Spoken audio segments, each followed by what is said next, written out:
What's up, everyone? You are checking out the Uncensored Pro Wrestling Podcast. I am your host, The Hot Commodity, and C. And today you're joining me as I say goodbye to 2025 and jump into my self-made time machine to travel all the way back to the Attitude Years, covering Season 4. Today we're landing on episode, I don't know how many episodes we're into this, a lot, but we're traveling to WWF SmackDown from May 3rd, 2001 in Indianapolis, Indiana. As always, you can hear our past episodes in the archives. We have season 1 covering December 1997 all the way to the current where we are now, May 3rd, 2001. Check that out in the archives. Let's cover SmackDown, though. The Undertaker comes out and he is really pissed. Remember on Raw, Stone Cold Steve Austin and Stone Cold Steve Austin and Triple H annihilated Kane and Undertaker to the point where Kane was beaten terribly. Taker says that Austin and Triple H broke Kane's arm and that tonight they have to deal with a dead man.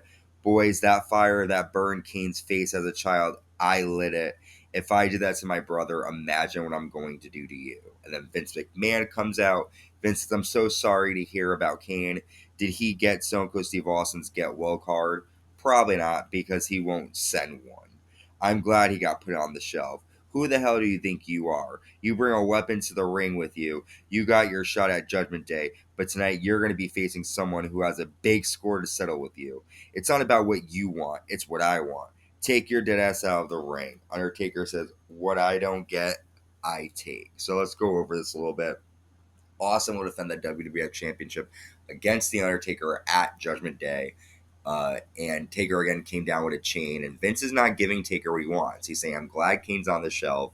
Fuck you. You already got your match. Get out of my ring. He's telling him that he's fighting someone who has a big score against him tonight. But Taker wants Austin, and he wants him tonight. We'll see how that plays out. We see WWF Intercontinental Champion Triple H with Stephanie McMahon-Helmsley in his corner, defending the title against Jeff Hardy with Lita and the European Champion Matt Hardy. WWF Champion Stone Cold Steve Austin joins commentary. During the match, The Undertaker comes out with that chain again and chokes Austin, attacks him. They fight to the backstage area. Triple H lands a pedigree, and Triple H retains the championship. But we immediately head backstage to see Austin attacking Undertaker from behind. Taker gets the advantage and throws Stone Cold through a glass window.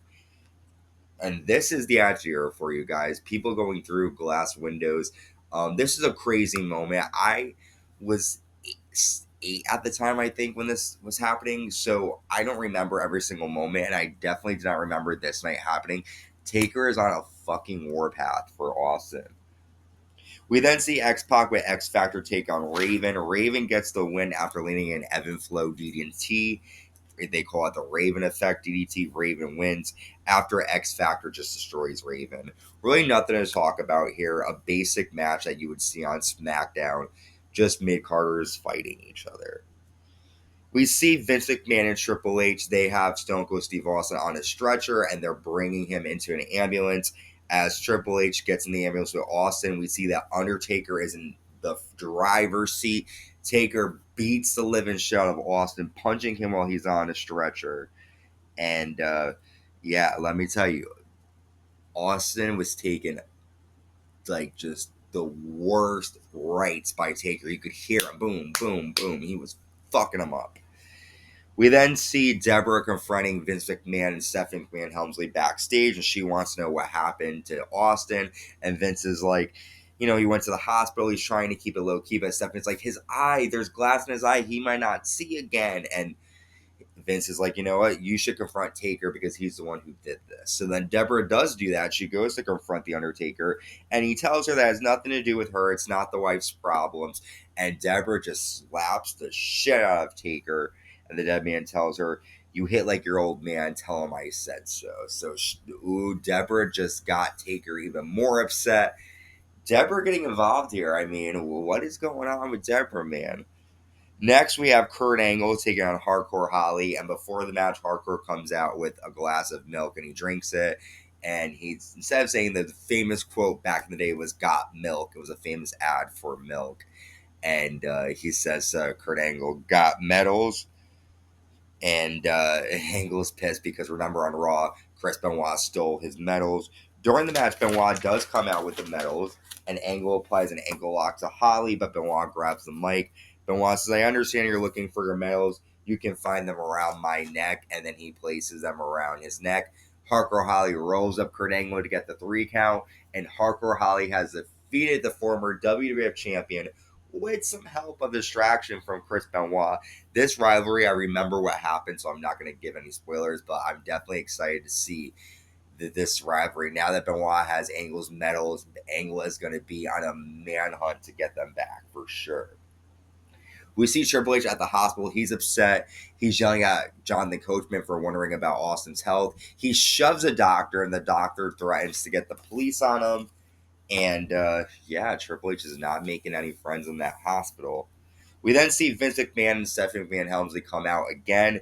Vince says, last Sunday, Kane strikes my daughter and you cheer. You cheer when Undertaker throws Stone Cold through a window. What is wrong with you people? Well, you won't be cheering for long. And then the Undertaker comes out.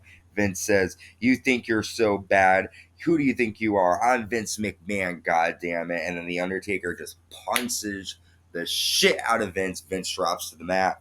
He corners Stephanie McMahon-Helmsley, and Undertaker tells her, when Daddy wakes up, tell him Undertaker took back his yard. Taker was on a mission tonight. He has taken out everyone in his path. One thing I've learned is don't fuck with Undertaker's brother King. We then get a handicap match. Christian, Edge, and the WWF Hardcore Champion Rhyno taking on the team of Chris Jericho and the WWF European Champion Matt Hardy. Of course, this match set up by Commissioner Regal. Eddie Guerrero comes out during the match and he drops Edge across the ropes, allowing Matt Hardy to defeat Edge with a twist of fate.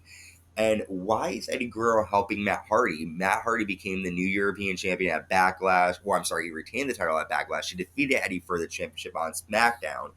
But why is Eddie helping Matt Hardy here? I don't remember the storyline, so I'm genuinely curious to see how it's going to play out. Next, we see WWF Light Heavyweight Champion Jerry Lynn defending against Grandmaster Sexay.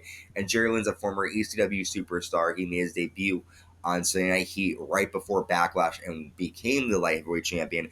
But he cheated to win the title. And here on SmackDown, he does the same. He rolls up Grandmaster Sexay, but he puts his feet on the ropes, and Jerry Lynn retains the Light Heavyweight Championship.